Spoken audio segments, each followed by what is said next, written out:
Seem to be allowed to stand above the law. There will be repercussions for generations to come. Is that something that strikes a chord at all with the public, do you think? Well, I don't think it strikes a chord with the public, but perhaps it should. That is probably a compelling argument in the long view that by in effect acquitting Bill Clinton, the Senate is lowering the bar, that it's okay to do bad things if they're all about sex. You can get away with, this is the House's argument, you can get away with perjury, you can get away with obstruction of justice. The White House, of course, says that's not correct. Very briefly, Tom, do you think President Clinton is going to emerge from this whole process more or less intact? No, I don't think so. I mean, he is scarred forever. He's tainted forever. This will be more than an asterisk by his name. His legacy will be dogged by scandal from start to finish. He survives, but he survives badly wounded. The Serbian and ethnic Albanian delegations at the peace talks on Kosovo in France are beginning to focus on a line-by-line examination of the settlement plan proposed by the 5 Western powers and Russia. Some of the most difficult issues are likely to be the deployment of NATO troops and the mechanisms for determining Kosovo's long-term future.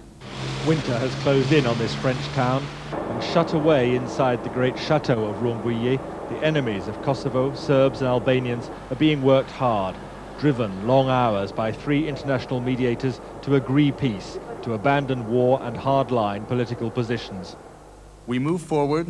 This process is not easy, but again, we're moving forward as we continue through this week of talks.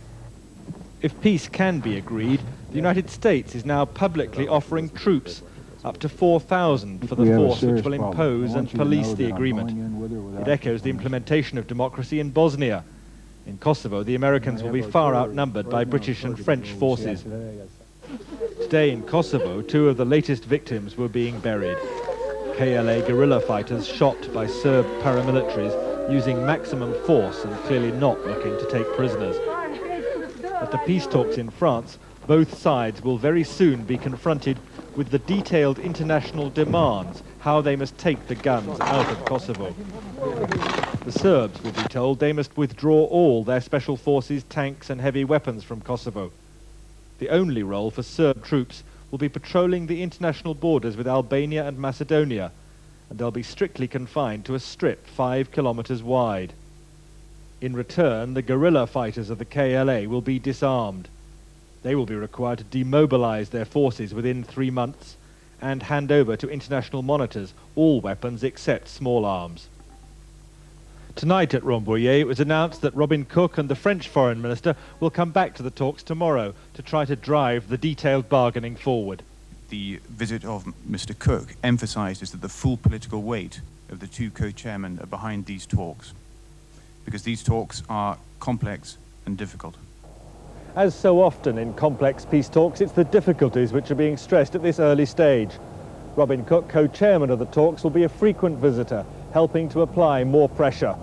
It still looks as if a deal could be done within the next 2 weeks, but it's against a background of enormous resistance on both sides. James Robbins, BBC News, Rambouillet. One of the great novelists of this century, Iris Murdoch, has died. Her family said Dame Iris, who was 79 and had been suffering from Alzheimer's disease, died in a nursing home in the British university town of Oxford. She was one of the leading British novelists of her generation, winning international acclaim for works such as The Sea, a psychological study of an ageing writer. Arts correspondent Rosie Millard looks back on her life. Iris Murdoch was a brilliant academic at Oxford University who went on to be one of the central novelists of her time. Her first novel, Under the Net, was published in 1954. She went on to write over 25 novels, including the classics The Bell, The Sandcastle and The Sea. She also wrote plays, poetry and books on philosophy.